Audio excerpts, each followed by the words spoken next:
themselves, and even to replicate changes in themselves from plausible building blocks in the medium. It is true that an enzyme is needed for this reaction in the laboratory, but this enzyme determines the rate and not the direction of the chemical reaction. So it merely shows us what would happen were we willing to wait long enough. And there was surely plenty of time for the origin of life, which I will come back to as well. It is certainly conceivable that what we have today is quite different from what was present at the time of the origin of life. We have today a very sophisticated kind of life, evolved by natural selection, that was based upon something much simpler much earlier. It has been proposed that much simpler might in fact be mainly inorganic, or it may have been organic. There is no way to be sure. One thing is undoubtedly of interest for the origin of life, some would say essential, and that is to understand where the molecular building blocks that are present in all living things today came from. We now come to the issue of organic molecules. They are found on the Earth, of course, but since the Earth is littered with life, we do not have a clean experiment. We don't know, or at least it's not immediately obvious, which organic molecules we see on the Earth are here because of life, and which would be here even if there had not been life.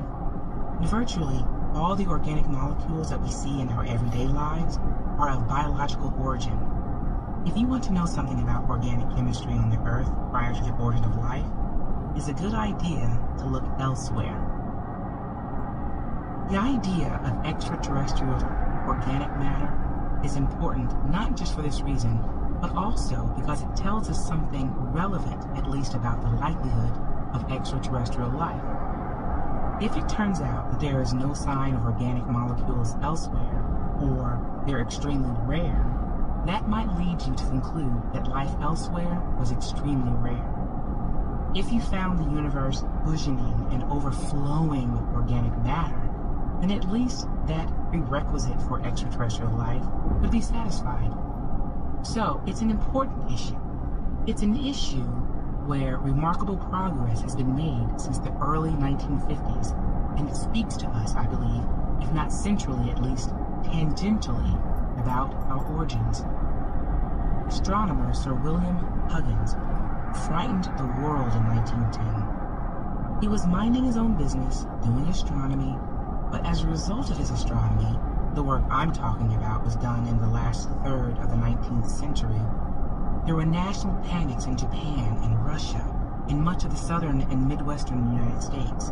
100,000 people in their pajamas emerged onto the roofs of Constantinople.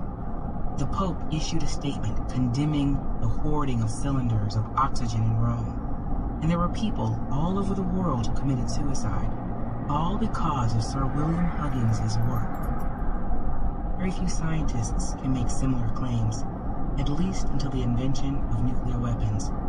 What exactly did he do? Well, Huggins was one of the first astronomical spectroscopists. These refer to the accompanying PDF for pictorial representations of astronomical spectroscopy. Single grain of potassium cyanide on the tongue will instantly kill a human being. Discovering cyanide in comets worried people, especially when it appeared that in 1910 the Earth would pass through the tail of Halley's Comet. Astronomers tried to reassure people. They said it wasn't clear that the Earth would pass through the tail, and even if the Earth did pass through the tail, the density of CN molecules was so low that it would be perfectly all right. But nobody believed the astronomers. Perhaps the Earth did pass through the edge of the tail. In any case, the comet came and went. Nobody died. And in fact, nobody could detect a single additional molecule of CN anywhere on the Earth.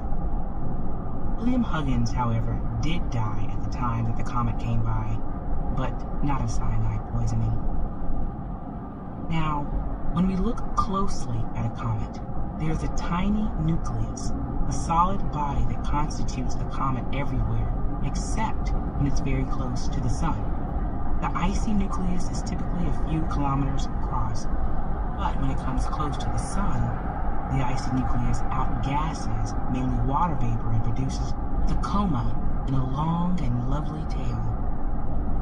Consider the molecules we have just talked about: Cn, C sub 2, C sub 3, NH sub 2. What are their parent molecules?